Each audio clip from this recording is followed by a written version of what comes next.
देखते रहिए यूवीएन 08 गुना से योगेश लोधा की रिपोर्ट। भार्गव कॉलोनी स्थित नीलमणि गार्डन में स्वर्गीय काशीनाथ भार्गव जी द्वारा कथा आयोजन की श्रृंखला शुरू की गई थी।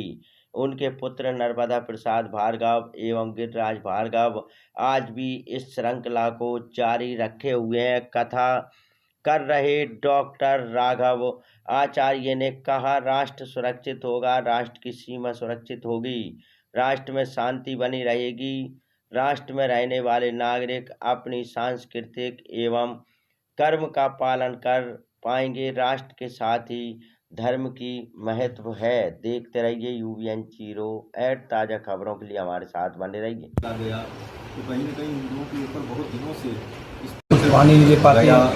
गया श्राद्ध की बहुत बड़ी महत्ता है और जीवन में एक बार गया श्राद्ध जरूर करना चाहिए।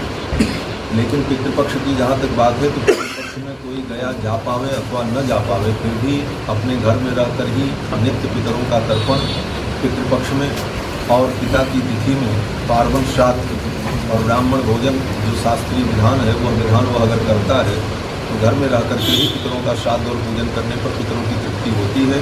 और जीवन में जब कभी भी अवसर मिले तो एक बार जाकर के गया रहेंगे, तभी हम धर्म का भी पालन कर सकते हैं। राष्ट्र सुरक्षित राष्ट्र में ही धर्म और संस्कृति पल्लवित और पुष्पित होती है। तो राष्ट्र तो प्रथम है।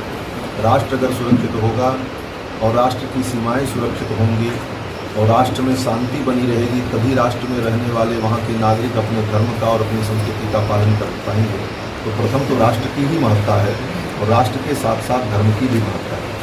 व्यक्ति नहीं है, परंतु राष्ट्र में नागरिकों की समस्याएं, नागरिकों का धर्म, राष्ट्र की सुरक्षा, राष्ट्र की आर्थिक व्यवस्था, यह सब राजनीतिक बिंदु होता है। तो राजनीति का भी बड़ा व्यापक क्षेत्र है, इसलिए राजनीति में सारी बिंदु आ जाते हैं। अगर सनातन धर्म पे कोई हानि हो रही है और कोई पार्टी सनातन धर्म को लेकर के उसको राजनीतिक मुद्दा बनाकर राजनीति कर रही है अथवा सनातन धर्म की रक्षा करने मूल धर्म है और यहीं से पूरे विश्व में सनातन धर्म गया है। लेकिन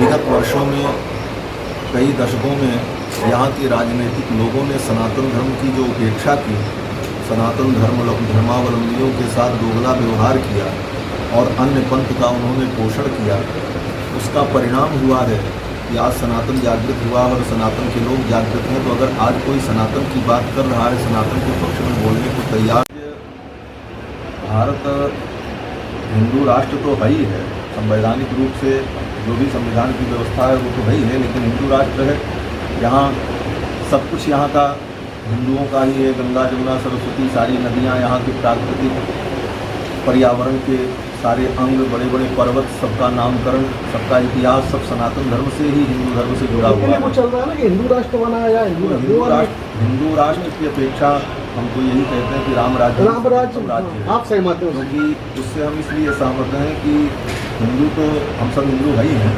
लेकिन अगर हिंदू राष्ट्र की बात की जाए तो रावण का भी राष्ट्र था, रावण भी राजा था, तो रावण तो हिंदू ही था, लेकिन रावण के राज्य को हम अच्छा नहीं कर सकते। हिंदू राष्ट्र नहीं, अपितु राम राज्य ही सर्वोत्तम राज्य है। और आज भी पुराणों में, शास्त्रों में, हमारे सनातन धर्म में सर्वोत्तम राज्य राम राज्य ही माना गया है, क्योंकि राम राज्य में हर व्यक्ति को अपने अपने धर्म का, अपने अपने स्वधर्म का पालन करने का पूर्ण अधिकार होता है और हर व्यक्ति अपने धर्म का पालन करे और किसी के धर्म में वो विक्षेप न करे, किसी के धर्म में व्यवधान न करे, किसी के लिए वो समस्या न बने। हर व्यक्ति अपने अपने धर्म का पालन करके सुख और शांति को प्राप्त करेंगे। राम राज्य की व्यवस्था, तो राम राज्य ही सर्वोत्तम राज्य है। देखिए, नारी के सम्मान की बात होनी चाहिए और नारी का सदा सम्मान रहा है, सनातन धर्म में भी रहा है, राष्ट्र में सदा रहा है और उसके लिए सरकार भी प्रयत्नशील है। लेकिन सरकार के साथ साथ जब तक लोगों की मानसिकता शुद्ध नहीं होगी, लोगों में नैतिकता की प्रतिष्ठा नहीं होगी, तब तक पूर्ण रूप से नारी को हम सुरक्षित नहीं कर पाएंगे। इसलिए सरकार जो कर रही है वो बहुत अच्छा कर रही है। सरकार के साथ साथ हमें समाज में नैतिकता का विकास करना चाहिए, लोगों के अंदर नैतिकता आवे, सच्चरित्र आवे, तो अपने आप नारी की भी सुरक्षा होगी, समाज की भी सुरक्षा होगी। आज विडम्बना ये है कि नैतिकता का अभाव हो गया। आधुनिक शिक्षा में नैतिकता का जो नितांत अभाव है, उस अभाव का दुष्परिणाम है कि पढ़े लिखे लोग, अच्छे लोग ऐसे कुकर्म में और सम्मिलित पाए जाते हैं।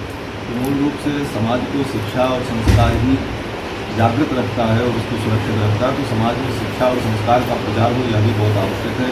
सरकार जब कहाँ लाठी लेकर के डंडा लेकर के खड़ी रहेगी बंदूक लेकर, सरकार अपना काम करती है, लेकिन उसके साथ साथ हमारे समाज में नैतिकता की स्थापना ये बहुत अनिवार्य है। और नैतिकता के लिए धर्म की शिक्षा, संस्कारों की शिक्षा समाज में होनी चाहिए।